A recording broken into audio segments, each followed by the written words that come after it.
राधे राधे। भक्तों, आज का विषय भी बड़ा महत्वपूर्ण है। कलश न केवल धार्मिक कार्यों में अपितु हमारे घरों में भी वैदिक परंपरा से अत्यंत महत्वपूर्ण विषय माना गया है।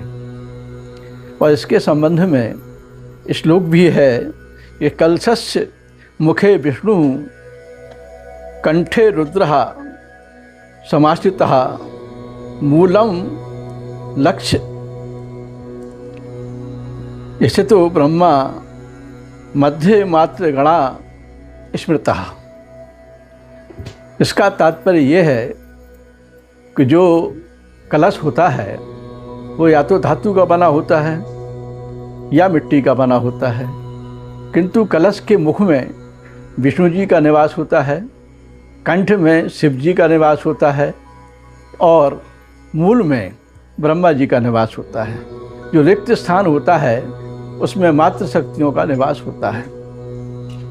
तो इस प्रकार से जो कलश है जल से भरा हुआ होता है, कहा जाता है इसमें देवताओं का वास होता है।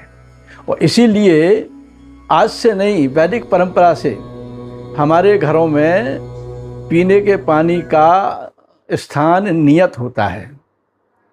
जिस प्रकार से जब हम पूजा में कलश को रखते हैं, उसी प्रकार से घरों में पीने के पानी को एक निश्चित स्थान पर रखते हैं और उस स्थान को हम कहते हैं ईशान कोण। वास्तुशास्त्री भी इसका निर्देश देते हैं।